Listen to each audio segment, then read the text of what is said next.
എല്ലാവർക്കും എൻ്റെ പുതിയൊരു വീഡിയോയിലേക്ക് സ്വാഗതം. ഇന്ന് നമ്മളോട് തയ്യാറാക്കാൻ പോകുന്നത് വയറിൻ്റെ അകത്ത് ഗ്യാസിൻ്റെ അസ്വസ്ഥതയിലൊക്കെ ഭാരപ്പെടുന്നവരുണ്ടല്ലോ, അവർക്ക് കഴിക്കാൻ പറ്റിയ നല്ലൊരു കറിയാണ്. ചോറിൻ്റെ കൂടെ ഇതൊന്ന് കഴിച്ചു കഴിഞ്ഞ് കഴിഞ്ഞാൽ ഗ്യാസിൻ്റെ ആ ബുദ്ധിമുട്ടൊക്കെ വളരെ പെട്ടെന്ന് മാറുകയും ചെയ്യും. അതുപോലെ പ്രസവിച്ച് കിടക്കുന്ന പെണ്ണുങ്ങൾക്ക് ഇത് കൊടുക്കുന്നൊരു പ്രത്യേക കറിയാണ്. ഇതെങ്ങനെ ഉണ്ടാക്കുന്നത് നോക്കിയാലോ. ഇത് ഞങ്ങൾ ഉണ്ടാക്കുന്നവരുടെ മമ്മിയാട്ടോ. നമുക്കെന്നാൽ വീഡിയോയിലേക്ക് പോകാം. ഇന്ന് ഞങ്ങളിവിടെ തയ്യാറാക്കാൻ പോകുന്നത് പഴയ കാലത്ത് ഞങ്ങളൊക്കെ പ്രസവിച്ച് കിടക്കുമ്പോൾ ഞങ്ങളുടെ അമ്മ ഞങ്ങൾക്ക് ഗ്യാസിൻ്റെ ബുദ്ധിമുട്ടുണ്ടാകുമ്പോൾ ഉണ്ടാക്കി തരുന്ന ഒരു കറിയാണ്. അത് തയ്യാറാക്കാൻ പോകുന്നത്. രാവിലെ എഴുന്നേറ്റപ്പോൾ മോന് ഗ്യാസിൻ്റെ ഒരു ബുദ്ധിമുട്ടുണ്ടെന്ന് പറഞ്ഞു. ഇത് ഗ്യാസിൻ്റെ പ്രശ്നമുള്ളവർക്ക് ഇത് നല്ല ഒരു കറിയാണ്. അത് ചോറിനകത്ത് ഒഴിച്ച് ചൂടോടെ കഴിക്കുകയും അത് അല്പം കുടിക്കുകയും കൂടെ ചെയ്താൽ അത് ഇച്ചിരി തീയലിൻ്റെ കണക്കിനല്ല, ഒരു ശകലം ചാറോട് കൂടിയാണ് അത് വെക്കുമ്പോൾ ഞങ്ങൾ കാണിക്കാം. അത് കുടിക്കുന്നത് ഗ്യാസിൻ്റെ വയറ്റിൽ എന്ത് പ്രശ്നം ഉണ്ടായാലും ഗ്യാസിൻ്റെ പ്രശ്നം ഉണ്ടായാൽ അത് മാറിക്കിട്ടാൻ നല്ലതാണ്. ഈ കറിക്ക് വേണ്ടി വേണ്ട സാധനങ്ങൾ ഒരു 10-25 കൊച്ചുള്ളി വേണം അല്ലേ? കുറച്ചേ ഉണ്ടാക്കുന്നത് കൊണ്ട് 10-25 കൊച്ചുള്ളി മതി. അധികം എടുക്കുവാണെങ്കിൽ നിങ്ങൾക്ക് കൊച്ചുള്ളി അധികത്തിൽ എടുക്കാം അല്ലേ? ഒരു 1/4 കിലോ കൂടുതൽ കൊച്ചുള്ളി എടുക്കാം. 1/4 കിലോ കൂടുതൽ കൊച്ചുള്ളി എടുക്കാം. 2-3 ദിവസം കുറച്ച് എടുക്കുന്നവർക്കാണെങ്കിൽ 2-3 ദിവസം ഇരിക്കും, കേടാവാതിരിക്കും. 2-3 ദിവസം പുറത്ത് ഇത് വെക്കാമെന്നാണ് മമ്മി പറയുന്നത്. അപ്പോൾ 2-3 ദിവസം നിങ്ങൾക്ക് അത് ഉപയോഗിക്കുകയും ചെയ്യാം. അതുപോലെ ഇവിടെ വെളുത്തുള്ളി എടുത്തിരിക്കുന്നത് 2 കുടം വെളുത്തുള്ളിയാണ് ഇവിടെ എടുത്തിരിക്കുന്നത്. വെളുത്തുള്ളി ഇഞ്ചി അതിന് കൂടുതൽ വേണം. ഇഞ്ചിയാണെങ്കിലും വലിയൊരു കഷ്ണം ഇഞ്ചിയും ചെറിയൊരു കഷ്ണം ഇഞ്ചി ആണ് ഇവിടെ എടുത്തിരിക്കുന്നത്. പിന്നെ നമ്മളിവിടെ എടുത്തിരിക്കുന്നത് മീൻപുളിയാണ്. മീൻപുളി എന്ന് പറഞ്ഞാൽ കുടംപുളിയാണ്. ഇത് വലിയ 2 പുളിയാണ് എടുത്തിരിക്കുന്നത്. അത് മുറിച്ച് വെച്ചിരിക്കുകയാണ്. ഇത് കഴുകിയിട്ട് കുറച്ച് വെള്ളത്തിൽ ഇതിട്ട് വെക്കണം. ഒരു അരമണിക്കൂർ വെള്ളത്തിലിട്ട് വെക്കണം. ഇപ്പോൾ കൊച്ചുള്ളി നമ്മൾ ലാസ്റ്റിൽ കടുക് വറുക്കുന്ന ടൈമിൽ എടുക്കത്തുള്ളൂ അല്ലേ? വഴട്ടിയെടുക്കുകയാണ്. അതിപ്പോഴല്ല. പിന്നെ ഇഞ്ചിയും വെളുത്തുള്ളിയും നമ്മൾ ചെറുതായിട്ട് കൊത്തി അരിഞ്ഞെടുക്കണമെന്നാണ് മമ്മി പറഞ്ഞിരിക്കുന്നത്. അപ്പോൾ ഞാൻ ഇഞ്ചിയും വെളുത്തുള്ളിയൊക്കെ ചോപ്പറിലിട്ട് ഒന്ന് അടിച്ചെടുത്തോണ്ട് വരാം. പുളി അതുപോലെ വെള്ളത്തിലിട്ട് ഇടാമേ. ഇഞ്ചിയും വെളുത്തുള്ളിയൊക്കെ അത് ഈ രീതിയിലാണ് കട്ട് ചെയ്തെടുത്തുകൊണ്ട് വന്നിരിക്കുന്നത് കേട്ടോ. നിങ്ങൾക്ക് ചോപ്പറില്ലാമെങ്കിൽ കൈ കൊണ്ട് ഈ രീതിയിൽ അങ്ങ് അരിഞ്ഞെടുക്കുക. അപ്പോൾ ഇഞ്ചിക്കും വെളുത്തുള്ളിക്കും ഒരു അളവില്ല കേട്ടോ. എപ്പോഴും നമുക്ക് ഗ്യാസിന് നല്ലത് ഇഞ്ചിയും വെളുത്തുള്ളിയാണെന്ന് നമുക്കറിയാം. അപ്പം നിങ്ങൾക്ക് എത്ര ക്വാണ്ടിറ്റി എടുക്കുന്നതനുസരിച്ച് അതിനനുസരിച്ച് ഇഞ്ചിയും വെളുത്തുള്ളി അധികത്തിലെടുക്കേ. ആദ്യം നമുക്കൊരു പാത്രം അടുപ്പത്ത് വെച്ച് കൊടുക്കാം. നമുക്ക് തേങ്ങ വറുത്തെടുക്കുക. ആദ്യം നമുക്കിതിലോട്ട് തേങ്ങ ഇട്ട് കൊടുക്കാം. ഞാനിവിടെ ഒരു തേങ്ങയാണ് എടുത്തിരിക്കുന്നത്. അപ്പം നിങ്ങൾ അരമുറി തേങ്ങ എടുത്താലും മതി അല്ലേ മീ? നിങ്ങൾ ക്വാണ്ടിറ്റി കൂടുതലാണ് കറി എടുക്കുന്നതെന്നുണ്ടെങ്കിൽ നിങ്ങൾക്ക് ഒരു തേങ്ങ മുഴുവൻ എടുക്കാം. അതല്ല കുറച്ചെടുക്കുന്നുള്ളതെങ്കിൽ അരമുറി തേങ്ങ എടുത്താൽ മതി. ഇവിടെ ഇപ്പം ഞാൻ ഒരു തേങ്ങയാണ് എടുത്തിരിക്കുന്നത്. ഇപ്പം ഇതിലോട്ട് മുഴുവൻ മല്ലിയാണ് നമ്മൾ ഇട്ട് കൊടുക്കേണ്ടത്. ഒരു 2 ടേബിൾ സ്പൂൺ മുഴുവൻ മല്ലിയാണ് ഇട്ട് കൊടുക്കുന്നത്. ഇതിലോട്ട് 10 മുഴുവൻ മുളക് ഇട്ട് കൊടുക്കുകയാണ്. വറ്റൽ മുളക്, ഇത് എരിവുള്ള മുളകാണേ. അപ്പോൾ നിങ്ങൾക്ക് എരിവ് അധികം വേണമെന്നുണ്ടെങ്കിൽ 10 തൊട്ട് ഒരു 15 വരെ ഉള്ളത് ഇട്ട് കൊടുക്കാം. അതുപോലെ നിങ്ങൾ എടുക്കുന്ന ക്വാണ്ടിറ്റി അനുസരിച്ചും നിങ്ങൾക്ക് മുളകിൻ്റെ എണ്ണം കൂട്ടാം കേട്ടോ. ഇതിലോട്ട് 1 ടേബിൾ സ്പൂൺ മുഴുവൻ കുരുമുളക് കൂടെ ചേർത്ത് കൊടുക്കുകയാണ്. ഇപ്പോൾ നിങ്ങൾക്ക് എരിവ് അധികം താല്പര്യമില്ലാത്തവർക്ക് വറ്റൽമുളകിൻ്റെ എണ്ണം കുറച്ചിട്ട് കുരുമുളകിൻ്റെ അളവ് കൂട്ടാം അല്ലേ അമ്മേ? അങ്ങനെ വേണം ചെയ്തുകൂടാ. കുരുമുളക് ചൂടുള്ളതല്ല, നല്ലതാണ്. അതുകൊണ്ട് മുളകിൻ്റെ എണ്ണം കുറച്ചുകൊണ്ട് കുരുമുളകിൻ്റെ അളവ് കൂട്ടി കൊടുത്താലും മതിയേ. ഇതിൻ്റെ കൂടെ അരിഞ്ഞ് വെച്ചിരിക്കുന്ന ഇഞ്ചിയും വെളുത്തുള്ളി ഉണ്ടല്ലോ, അതുകൂടെ അങ്ങ് ഇട്ട് കൊടുക്കാം.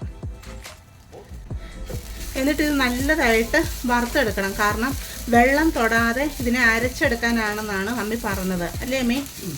ഇത് പണ്ടത്തെ കാലത്ത് ഇത് വറുത്ത് കല്ലേ വെച്ച് വെള്ളം തൊടാതെ അരച്ചെടുക്കുക ചെയ്യുന്നു. തേങ്ങ മൂക്കുമ്പം ഇത് അരയുമ്പോൾ അങ്ങ് വെളിച്ചെണ്ണ അങ്ങ് തെളിയും. ഇപ്പോൾ നമുക്കിവിടെ കരകല്ലൊന്നും ഇല്ലാത്തത് കൊണ്ട് മിക്സിക്കകത്തേ അരയ്ക്കാൻ പറ്റുള്ളൂ. അത് വെള്ളം തൊടാതെ അരച്ചാൽ മതി. തേങ്ങ ഇവിടെ മൂത്ത് വരുന്നുണ്ട്.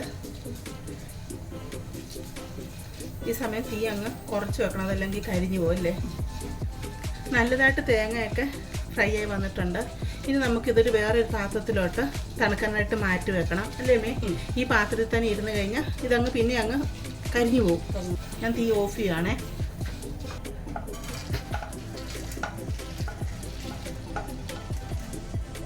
ഇതിനായിട്ടങ്ങ് നിരത്തിയിട്ട് കൊടുക്കുക, അതല്ലെങ്കിൽ അങ്ങ് കരിഞ്ഞു പോകും.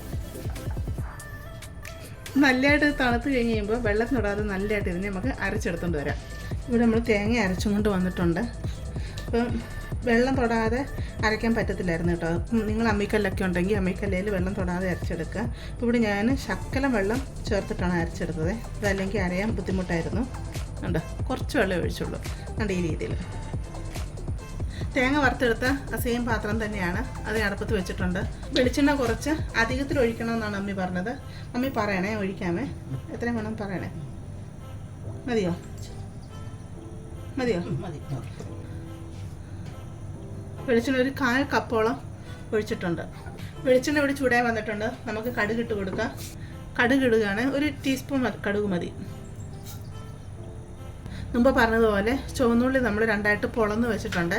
അതുപോലെ ചെറുതായിട്ട് കടുക് പൊട്ടിക്കുമ്പോൾ എടുക്കുന്നത് പോലെ അങ്ങനെ എടുക്കേണ്ട ആവശ്യമില്ല. ഈ രീതിയിൽ എടുത്താൽ മതി. ഇപ്പം നിങ്ങളുടെ കയ്യിൽ ചുവന്നുള്ളി അധികം ഉണ്ടെങ്കിൽ ഒരു 1/4 കിലോ വരെ ചുവന്നുള്ളി എടുക്കാം, അല്ലേ മീ? അപ്പോൾ കടുക് പൊട്ടി വരുമ്പോൾ നമുക്ക് ചുവന്നുള്ളിയൊക്കെ ഇതിലിട്ട് വഴറ്റാൻ പോവാണേ. കുറച്ച് കറിവേപ്പില എടുത്ത് വെച്ചിട്ടുണ്ട്. കടുകെല്ലാം പൊട്ടി വന്നിട്ടുണ്ട്. ഇട്ട് കൊടുക്കുകയാണ്. ഇത് നല്ലതായിട്ട് ഇനി മൂത്ത് വരണോ? വഴണ്ട് വന്നാൽ മതി നമ്മൾ പറഞ്ഞേ. തീ കുറച്ചൊന്നും വെച്ചിട്ടില്ലേ, തീ കൂട്ടി തന്നെ ഇട്ടേക്കുവാണ്. എന്ന് പറഞ്ഞാൽ ഒത്തിരി തീ വരുന്ന ആ സ്റ്റൗ അല്ല, കുറച്ച് തീ വരുന്ന സ്റ്റൗ. ഇതിൻ്റെ അകത്തോട്ട് നമ്മൾ അരച്ച് വെച്ചിരിക്കുന്ന അരപ്പുണ്ടല്ലോ, അതങ്ങ് ഇട്ട് കൊടുക്കാം. ഇത്ര വരെ മൂത്ത് വന്നാൽ മതി കേട്ടോ. ഒത്തിരി ബ്രൗൺ കളർ വരുമൊന്നും വേണ്ടേ. അരപ്പിടുകയാണേ.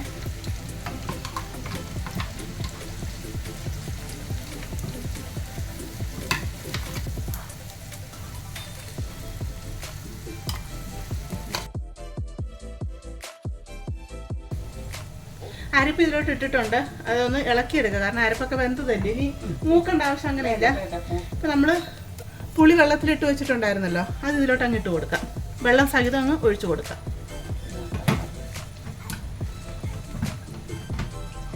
മിക്സി കഴുകിയ വെള്ളം കൂടി ഇതിലോട്ട് അങ്ങ് ഒഴിച്ചു കൊടുക്കാം. അപ്പോൾ മമ്മി പറഞ്ഞിരിക്കുന്നത് തീയലിനേക്കാളും കുറച്ചും കൂടെ ലൂസിൽ ഒഴിക്കാൻ കറിയായിട്ടാണ് നമ്മളിത് വെക്കുന്നതെന്നാണ്.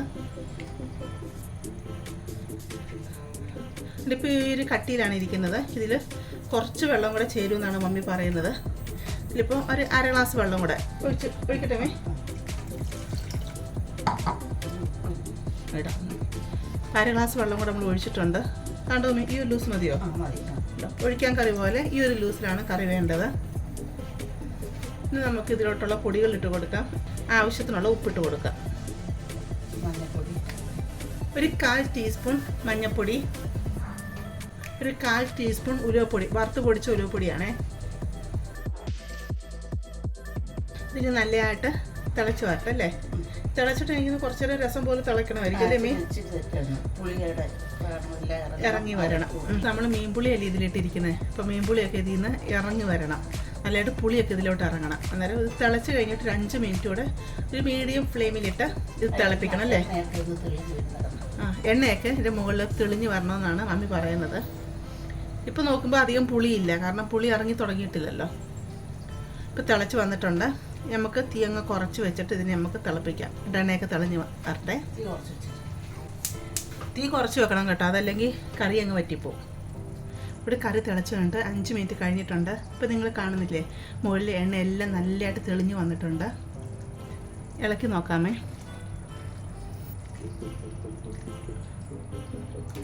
കണ്ടില്ലേ, ഈ ഒരു ലൂസി മതി. ഇപ്പോൾ പുളിയൊക്കെ നല്ലതായിട്ട് ഇറങ്ങി വന്നിട്ടുണ്ട് കേട്ടോ.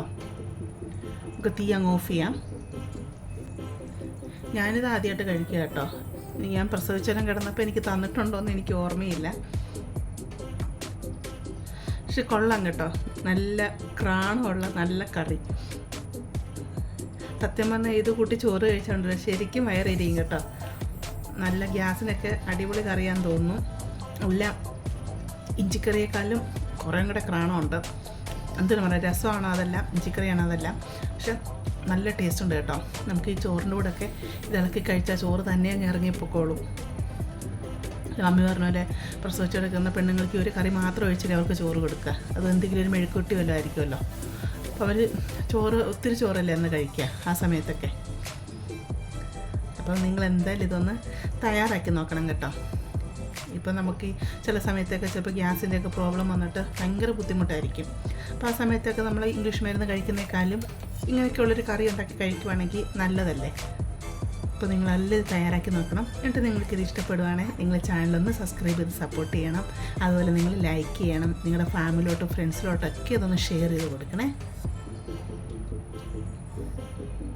ഇനി നമുക്കൊരു പുതിയ വീഡിയോ ആയിട്ട് അടുത്ത ദിവസം കാണാം.